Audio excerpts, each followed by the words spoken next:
À 150 millions de kilomètres du Soleil gravite une belle planète bleue. Ce coin de paradis, c'est la Terre. Vous savez que notre planète est gorgée d'eau.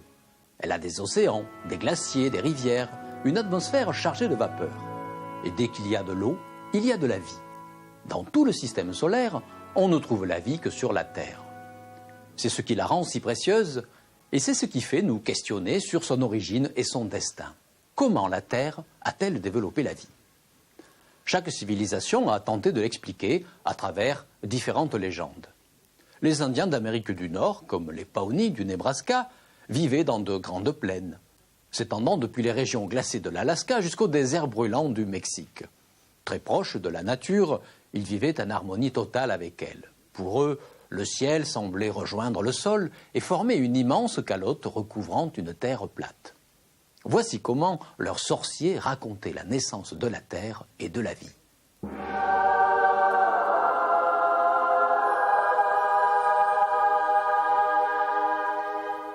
Au commencement de tout, le ciel est habité par un grand chef connu de tous les Indiens.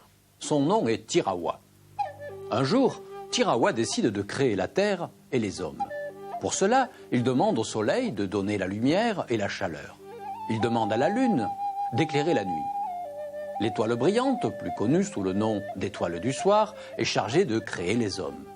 Quant à la grande étoile, celle du matin, elle est chargée de les protéger. Tirawa demande ensuite à 4 autres étoiles de se placer aux points cardinaux du ciel pour mieux le soutenir. Quand tout est en place, Tirawa dit à l'étoile du soir: « Je vais t'envoyer les nuages, les vents, les éclairs et le tonnerre. Et lorsque tu les auras reçus, tu les placeras près du jardin céleste. » Aussitôt, les vents se mettent à souffler, les éclairs et le tonnerre naître dans les nuages en train de se rassembler. Tirawa laisse alors tomber un gros caillou qui traverse l'épaisseur nuageuse, laissant apparaître une immense étendue d'eau. Il donne ensuite aux 4 étoiles du ciel de grosses masses pour frapper les eaux. Celles-ci se séparent et la terre apparaît. Alors, Tirawa et les Indiens du ciel se mettent à chanter pour célébrer la création de la terre. Et les éléments commencent à bouger.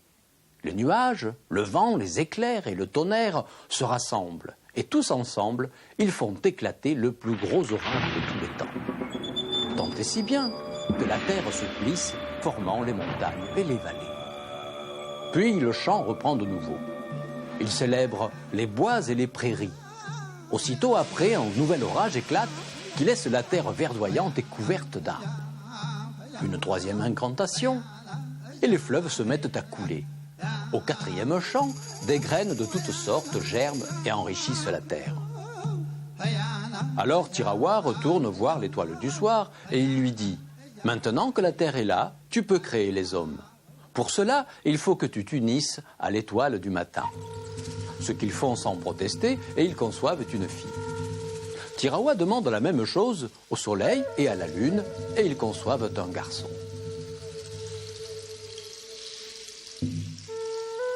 Les 2 enfants grandissent ensemble. Tirawa leur enseigne les secrets de la nature. Il donne à la fille les graines et l'humidité pour les faire fructifier. Il lui apprend l'art du feu et de la parole. Il donne au garçon les armes du guerrier. Il lui apprend l'art de se servir d'un arc, d'un calumet et des pierres à feu. Un jour, enfin, les 2 enfants sont prêts à descendre sur Terre pour la peupler.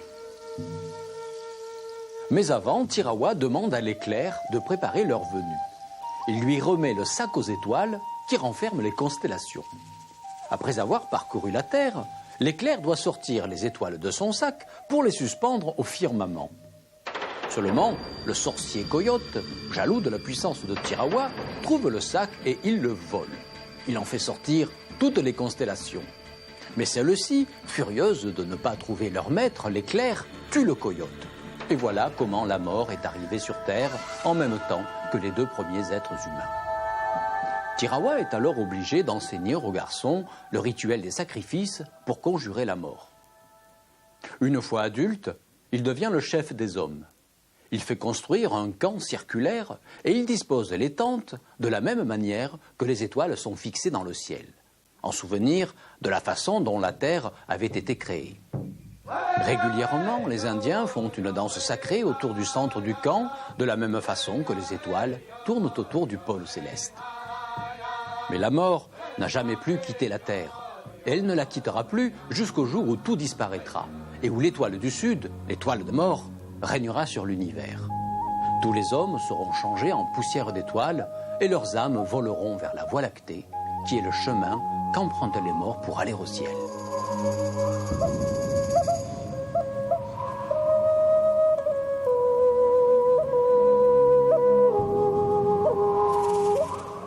Cette légende poétique nous rappelle que l'apparition de la vie sur Terre, ainsi que le sort de l'espèce humaine, sont étroitement liés aux éléments naturels. La terre, l'eau, l'air et le feu, c'est-à-dire l'énergie. Il est frappant de constater à quel point les Pawnees l'ont ressenti et intégré dans leur propre culture. Or, la science moderne n'a fait que renforcer cette interdépendance. Voici comment les astrophysiciens racontent la grande fable de la planète bleue. L'histoire de la Terre commence en même temps que celle de notre étoile, le Soleil. Il y a 5 milliards d'années, une étoile géante meurt et elle explose en supernova. L'onde de choc se propage à travers l'espace en direction d'un grand nuage d'hydrogène que l'on appelle la nébuleuse protosolaire. Cette nébuleuse implose et elle donne naissance à des anneaux de gaz et de poussière. Au centre du noyau, une véritable fournaise nucléaire s'embrase. Notre Soleil vient de naître. Un gigantesque chaudron d'énergie contenant 99% de la matière du nuage originel. Le 1% qui reste, c'est le gaz et les grains de poussière peuplant la nébuleuse. Ils se condensent et ils s'agglomèrent progressivement pour engendrer tous les corps de notre système solaire. Les planètes rocheuses, les astéroïdes, les grandes planètes gazeuses, les comètes et les météorites qui parcourent le système solaire en tous sens. Tous sont issus du même berceau, un gros nuage d'hydrogène né il y a exactement 4,5 milliards d'années. Au début, la Terre ne possédait ni l'eau ni la vie. C'était un bloc de roches en fusion. Les éléments les plus lourds ont été au centre de la Terre. Le noyau interne de notre planète se compose donc de fer et de nickel à l'état solide. Autour se trouve un noyau externe empli de magma en fusion.